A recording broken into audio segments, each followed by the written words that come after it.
Good evening and welcome to Tuesday's edition of the Regional News. The United Nations Humanitarian Air Service will restart flights within Haiti tomorrow after around a week's hiatus and resolving regulatory issues, according to a statement from the United Nations World Food Programme, which manages the service. The United Nations paused flights to Haiti's capital last Tuesday, a day after gangs struck three commercial planes with gunfire, prompting the U.S. aviation regulator to ban U.S. airlines from flying to the conflict-ravaged Caribbean nation for 30 days.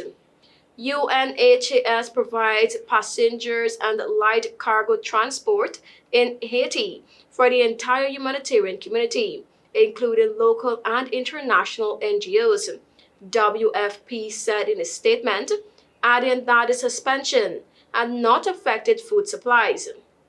Haiti's government helicopter also resumed services on Monday, transporting three new government ministers following a cabinet shakeup last week that saw the prime minister ousted and many of his top ministers replaced. Even as the flights restarted, armed violence continued in parts of the capital Port-au-Prince. The majority of Port-au-Prince is under the control of armed gangs who have been making gains in recent weeks, while the long-delayed partially deployed UN-backed mission to reclaim territories and ensure aid deliveries continue to stall. On Sunday, the United Nations Migration Agency IOM estimated more than 20,000 people were displaced across the capital in just 4 days, marking the largest mass displacement in over a year. 11 people have been arrested as part of an investigation into an explosion and fire at a major gas complex last week, Venezuela's vice president and oil minister said. The Muscat gas complex in the country's eastern Monagas region, operated by state oil company PDVSA, was temporarily shut down after a pipeline explosion caused a fire, injuring at least 5 workers and forcing tougher power rationing in some places. Several foreigners connected to the case have fled the country, the minister said, adding PDVSA has suffered $157 million impact, though it was unclear if that figure corresponded only to the Muscat incident or to others as well. The minister, who appeared with Hector Obregon, the head of PDVSA and the company's head of security, said at least 3 other attacks had taken place or were attempted against PDVSA facilities this month.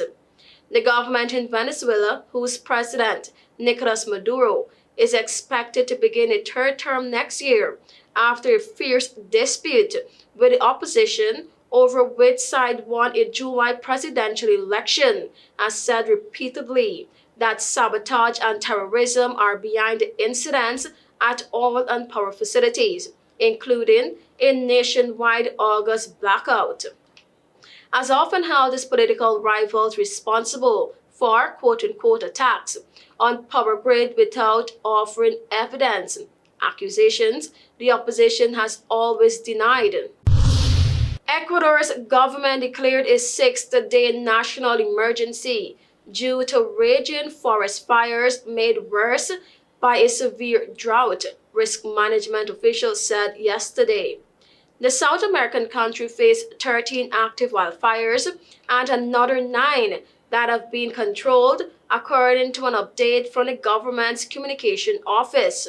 The whole country is suffering the ravages of the great drought that has already lasted almost 120 days, Risk Management Secretary George Carrello said. He said it is crucial to use aerial support to fight the wildfires, as the areas in some cases takes firefighters 3 hours to reach fires by land. The emergency decree comes as Ecuador struggles with an emergency crisis that has led to power outages of up to 14 hours a day in recent months. Thank you for watching. I am TIANA.